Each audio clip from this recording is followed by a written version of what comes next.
Salut tout le monde, j'espère que vous allez bien. On se retrouve pour notre rendez-vous mensuel pour le bilan lecture de mes lectures du mois de juin 2024. C'est un bilan plutôt pas mal, il y a 7 livres, 4 mangas, 3 romans.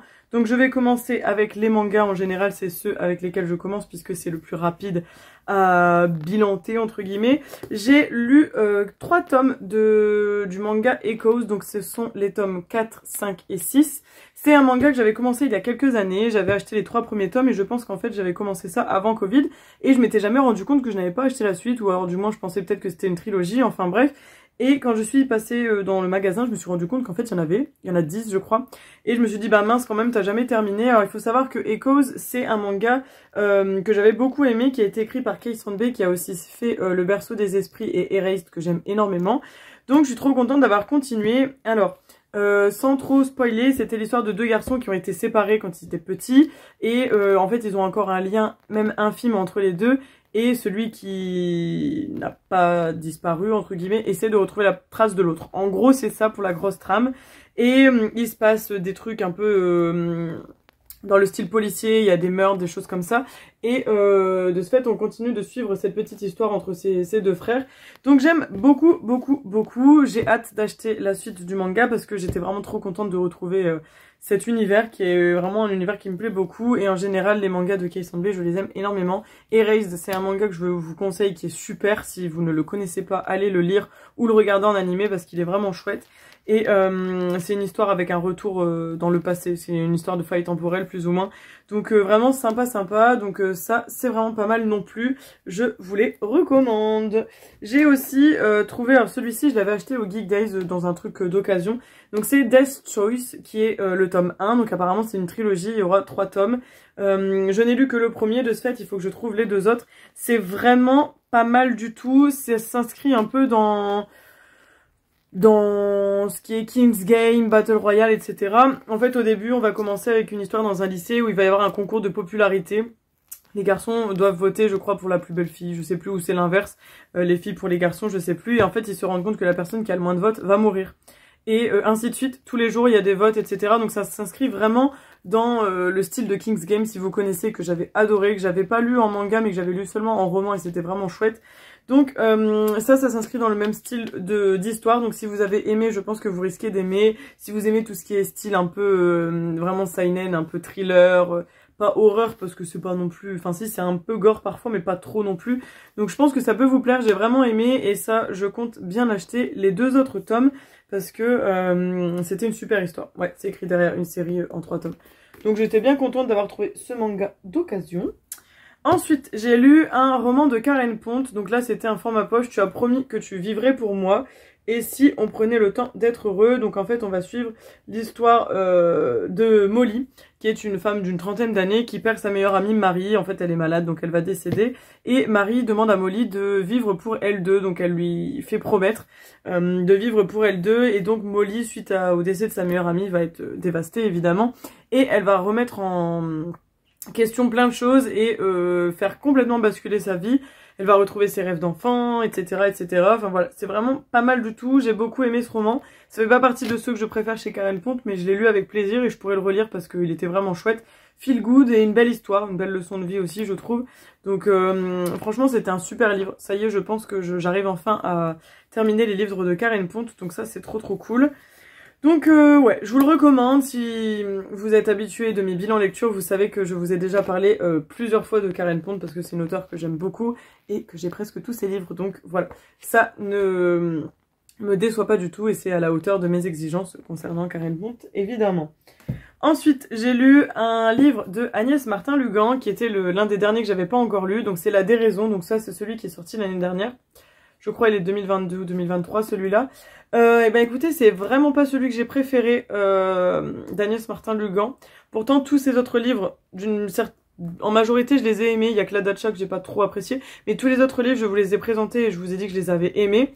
Celui-là ça n'a pas été mon gros plaisir. D'ailleurs c'était l'un des derniers à lire parce qu'il faut que je lise son dernier qui est sorti là en fin d'année. Ça s'appelle L'Homme aux 1000 détours mais je l'ai pas encore acheté. Mais celui-là, j'essaye de me remettre l'histoire en tête. Oui, c'est ça, en fait, on va suivre 2 histoires. On va suivre une femme qui est aux portes de la mort et un homme qui est incapable d'en finir avec sa vie. Enfin, je saurais même plus vous dire de quoi ça parlait tellement c'était pas celui que j'ai préféré. Je vous le conseille pas plus que ça, c'était pas... Je sais pas, peut-être que l'histoire ne me parlait pas, peut-être que j'arrivais pas à m'identifier, j'en sais rien. En tout cas, c'était pas un livre vers lequel j'ai... Je sais pas, je ne suis pas trop rentrée dedans, je l'ai lu parce qu'il fallait le terminer et je vais le garder parce que je fais ma collection, du coup je vais pas l'enlever de tous les autres livres de Martin Lugan. Mais c'était vraiment pas le meilleur et pourtant je suis déçue parce que c'est un de ses derniers, donc c'est assez décevant. J'ai des cheveux qui se mettent pas bien là-bas. Donc voilà, n'hésitez pas vous à me dire en commentaire si jamais vous l'avez lu, ce que vous en avez pensé parce que... je suis franchement pas fan et je crois que j'avais une copine qui l'avait lu aussi et qui n'avait pas été grandement fan, donc...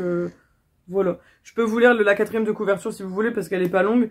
Donc c'est écrit « Comprendrait-elle la déraison, le grandiose destructeur que j'avais vécu et qui m'avait changé à jamais. Une femme aux portes de la mort, un homme incapable d'en finir avec la vie. Leurs deux voix s'élèvent tour à tour pour nous confier leur histoire, leurs mots, leurs démons, et plus que tout l'amour fou. Un amour qui inspire, réunit et sauve, autant qu'il a pu détruire et séparer. » Ah oui, ça y est, maintenant que je relis ça, je me remets en tête.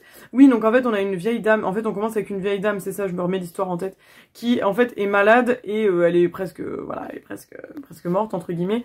Et de l'autre côté, on va suivre l'histoire d'un autre vieil homme qui, lui, plutôt, ça va, pas trop en mauvaise santé. Mais en fait, c'est des personnes qui se sont connues quand ils étaient jeunes et qui se sont séparés alors qu'ils étaient très amoureux l'un de l'autre. Et ils vont finir par se retrouver plus ou moins. Voilà, en gros c'est ça, je ne vous dis pas ce qui se passe entre deux, etc. Et comment se termine, parce que même s'ils se retrouvent, ça ne me dit pas, enfin ça ne vous dit pas si ça se passe bien ou mal, comment ça se termine, etc. Mais c'est vrai que, oui, en fait j'ai réussi à rentrer dedans vers le milieu du livre, mais j'avais trouvé que c'était long à se lancer. Et la preuve, j'ai eu du mal à vous retrouver de quoi ça parlait, donc c'était pas le meilleur. C'est vrai que l'histoire était quand même jolie, mais maintenant que je me remets l'histoire en tête, mais c'était pas fou non plus.